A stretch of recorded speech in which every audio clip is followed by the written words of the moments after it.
What's up everyone, JJ here and welcome back to the channel. In today's video, we're going to be looking at the newest 2025 LEGO Modular Building, and that's the Tudor Corner. In this video, we will look at each of the different builds and levels, as well as all the different minifigures. I really like this build. I think the designers are doing a really good job not being too repetitive with the scenes they give us for the LEGO City, but also not giving us totally off-the-wall settings either. So I'm very excited to show you all this build, and we will also take a look at the gift with purchase, the Corner Kiosk. Unfortunately, this gift with purchase is sold out on the LEGO website. However, it's possible your in-store shop might have it, or you can always buy it from a secondhand store. So let's take a look inside at this set now.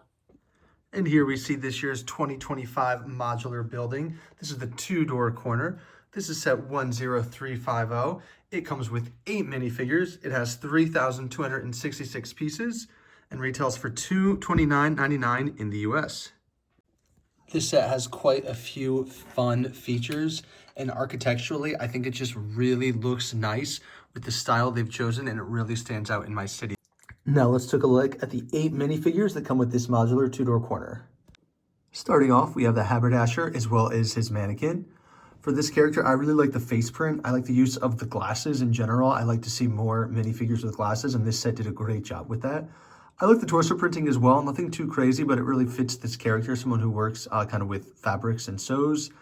And I think the hairpiece and the mustache and beard combo work on the minifigure. Of course, looking at the mannequin, nothing too special here. I always like when they include additional, minifigures that aren't really characters, so this works well. We do see slight back torso printing, but no alternate face print for either of these 2 minifigures. Next up, we will look at the worker here at the Old Guarded Inn. Again, we see this minifigure also has glasses, which looks quite nice. And I really like the sweater torso printing that she has. And there is actually a pretty good back torso printing as well. I like this hairpiece. It's actually not black. It looks black on the camera a little bit, but it is a dark brown. And I did not have this in my collection in this dark brown color. We do see a kind of funny alternate facial expression, which I like quite a bit for this character. I'm not exactly sure how I would describe this emotion, but I feel confident I don't have a ton of minifigures with this type of face print in my collection. Next up, we will look at the cook. This figure has a pretty standard torso print that we've seen before with similar characters. I do like the red legs they've given for this character, and I like the facial expression as well as the hairpiece. This character is definitely gender ambiguous, which I think is nice, and I really like kind of that facial expression, a little bit of a disgusted look as they throw the fish there into the dumpster. And then here we see the alternate face print, which is actually how I normally display this character, kind of just like a funny side smirk, which I think works well. Next up, we have this shopper. So this individual may visit both the haberdasher or perhaps the inn for getting a bite to eat. Looking here at this character, I think the face print works really well, especially there with the freckles. I also like this hair and hat combo. I don't think I have it in red in my collection, so I think it looks quite nice. And I really like the printing there on the torso, kind of with the jacket and how it matches the legs. The alternate face print is jarringly different from the front, but you can really create, 2 different personalities for this character based on what you're going for in your LEGO City. But I like the back printing there too. And next up, we have the Clockmaker. This is the 3rd character we see in this set with glasses, and I think the torso and leg printing works really well also, kind of there with the apron. I also like the buttons there on the top of his torso print and the long sleeve shirt. I think they did a good job. This isn't my favorite hairpiece, it's pretty basic, but it works well with this character, especially with the mustache combo. And I like how this face print, he has the one eye closed, so he's probably looking through either the magnifying glass or something else to kind of create a clock. And I do want to look at this character without the mustache, just so that you can see kind of his face print as well there on the bottom. And then here we can see the alternate facial expression, of course with the mustache, and the back torso printing as well, which I think does a great job kind of carrying that design from the front onto the back. And next up, we will look at this character as she heads to her apartment. And here we see this character in their apartment. I like the teal color with that evergreen kind of for the jumper there. And I think there's a really neat hairpiece with this face print, really works for this character. And then I removed the headphones just so you could see kind of some of the printing there on the jacket. And then here on the back, we can see the back head printing as well as the back torso printing. A nice alternate expression there with the wink again, which really leads me to believe that this character, because she has to enter her apartment through the clocksmith shop, either this is the daughter or maybe niece or partner of the clockmaker himself. Let me know if you think there's any lore between these 2 characters and what the relationship is. but I'm gonna add the CMF Series 27 cat figure and make this kind of just a nice happy family, a dad and 2 kids. And then last up here, we have the chimney sweep guy. I quite like his accessory. He has a blank black torso, which I think is fitting, but I do like that they gave him printing there on the leg, so it wasn't just a fully Monte-colored character. I like the face print there with a little bit of smudge, and the cap works well. And while we don't see any back printing, it does include this hood piece, which I think works well to give the character's torso a little bit of dynamic. And perhaps we'll visit the haberdashery to get a new cap if this one gets dirty from all the chimney soot. On this first level, we see the old guarded inn. I really like the printed piece there with 2 goat figures. One thing to keep in mind about the modular set is there are no stickered pieces, so everything we're going to look at is going to be a print. On this main level, we also see the haberdashery. Here we're going to see men's clothing as well as other small kind of knit caps and things of that nature. This second story is where we'll see the clockmaker shop, and then at the top we will see the apartment. Starting here at the old guarded inn, I really like some of the embellishments they use with these plant pieces on the exterior. Really cool build technique there. When I was putting this together, I thought I was doing it wrong, maybe putting it upside down because it was just a technique I hadn't seen before, but I think it creates a really cool image. Also, I like, if you look at this area kind of up here above the inn, you can see there's some plants. I like that the building wall isn't kind of perfect straight up. It's a little bit off-centered for the second level, which just kind of creates some shape and dynamics for this set. I, of course, like the use of the menu here outside the inn. This is something very common we see with lots of different restaurants. And then you can see there was kind of a sitting area over here, and then you can also transition that another window, although the seats will not be outside for this part. And before we jump inside the inn, I do want to point out that this modular does come in 3 levels. And so we're able to take off the apartment as well as the clockmaker shop to look inside the inn. And here we can see the inn takes up just a little bit more than half of this base level. Here we can see kind of there's a bar area serving some breakfast. We see some cups with coffee as well. We can see a clock there. And if we turn this around, that's where we see some of those tables. Those will kind of match where we see the exterior tables, and there's also an interior menu here. And then we can turn around to the other side, and again, we just see the bar kind of wraps around with some additional seating wrapping around. There is a little kitchen area, which we can see here, just with some stovetops as well as a sink. And that kitchen area leads out here to the dumpster where we're going to see additional cats. And what's cool about this set is 1, there's lots of cats. 2, there's lots of cool greenery and different plant pieces all kind of throughout the build, which makes it look really nice. Obviously, it makes sense for a city, a LEGO city even, to have multiple restaurants. So I feel like LEGO's done a really good and creative job kind of incorporating additional restaurants or bars or areas to eat into the city without feeling like a duplicate of a previous modular. And some of the angles and colors and build techniques kind of used here in the front part, I think really makes this feel quaint and cozy in a very positive way that I think really fits the British theme of Tudor Corner.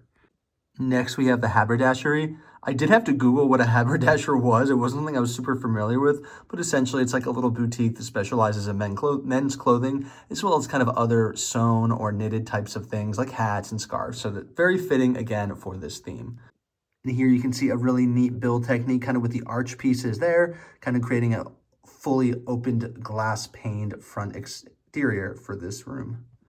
And of course, once we look inside, we can see lots of different spools of colors, of threads and yarn, lots of different hats displayed around. We of course see some scissors, and then there's going to be a mannequin as well as some umbrellas as well. So a really neat kind of inclusion for this little build here. Now, one thing I want to point out, this wall separating the inn from the other 2 rooms doesn't go all the way up to the top. I'm not entirely sure why, and I'm curious if anyone in the comments down below, is that a feature of kind of an old Tudor build for these rooms to kind of be a large space with only half walls? If you know, please let me know in the comments. And the last major feature of this first level, of course, is this staircase, which is going to lead up to the clockmaker. Again, here in the exterior, I want to point out really cool build techniques used to make all of those plants. I really think ever since LEGO kind of started the botanicals, they've done a much better job with minifigure scale plants too.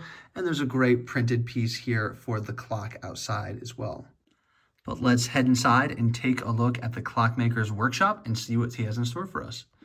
And outside of the staircase leading up to the apartment, this entire level is dedicated to the workspace. So of course we have his workbench. Lots of different tools and pieces we're going to see incorporated in the different styles of clocks throughout the building. In general, one of the most fun parts of this build was kind of creating all these clock pieces. Obviously, I knew this set came with lots of clocks, but I didn't realize that, I'd be putting all these little grandfather clocks, wall clocks together. And so just really neat, we see all these different styles. I do think that grandfather clock is one of the best. And that cuckoo clock was actually really hard to put together. I know it's only 4 pieces, but that little gold piece on the bottom goes through the hole in the brown piece, and it took a lot of force and effort. And there's also a closet with some cleaning supplies. Here we see a vacuum and just kind of a box to put stuff in. And looking here at the bottom of that closet, it was built on like one of those trap door pieces. And again, I'm not sure what that was about. This is going to be right above the kitchen from the first floor. So I'm curious if that has anything to do with architectural styles of the two-door build as well. And the name of this building's maybe been refurbished, turned into what it is now. Maybe it was originally a different building back in the past. And of course, last up, we go through the clockmaker's workshop up to the apartment. Again, starting with the exterior, really cool build. I especially like some of the build techniques used here at the top with this kind of pitched roof that we see. And I really like kind of the transition from kind of the bricks up into this kind of style here we see for the apartment. We will see a window on this side over the haberdashery. And then on this side, we will see a little bit of a walkout Juliet balcony. And once we take off the roof, we reveal a pretty cool apartment. Of course, we see a couch, some newspapers about cats. We see a little sink there, some cat toys. Cool terranium here. Those are the beetle pieces. And then on the other side, of course, we see the bookshelf, a really good plant build, the rise of the staircase, and that's a printed piece there, kind of with the keys, mail, and the cat collar or cat leash. And then, of course, next to the front door, we have the cat bowl and water bowl, as well as these pieces on the right of the door, which you can use to climb up to the rooftop. And here we can see the occupant climbing to the top of the Tudor Corner. Now that we have looked at Tudor Corner, let's take a look at that gift with purchase I was able to add to my set, the Corner Kiosk. The Corner Kiosk is a fun little set that comes with 2 minifigures, obviously the kiosk, as well as a bubblegum machine and a newsstand. I think both these minifigures fit in well here with Tudor Corner with the Argyle sweater print there on the left, as well as the vest we see on the right with that cap that looks like it's something right out of the haberdashery from downtown. No alternate face prints, but we do see back torso printing for both of the jacket and sweater, so I'm very happy with that. And as a gift with purchase, I'm okay if it doesn't have the back head printing. The bubblegum machine here is a nice little build, and then of course we see all these different newspapers, letters. This travel one on the bottom here, that is a sticker, as is the letter there with the mountains, but the rest of these are print, so it's really cool to get some of these printed newspaper pieces. And the kiosk itself just has some of those additional stickers and prints, and then we see some in the inside as well, where we can have our little worker kind of stand in there off to the side of Tudor Corner. Let me know in the comments down below what you think of Tudor Corner and how this fits in with the other modular builds that have been released. I personally think this is one of the strongest modular builds they've had. I feel like the last couple of years they've really hit it out of the park with both Tudor Corner, the Natural History Museum, and even the Botanical Gardens, which obviously isn't an official modular building. However, I think all 3 of those just really improved my LEGO city dramatically. I like the minifigures. I think they have some really cool torso printings. And all in all, the build techniques for the set were really fun, and it created some really unique kind of angles throughout the different levels of this build.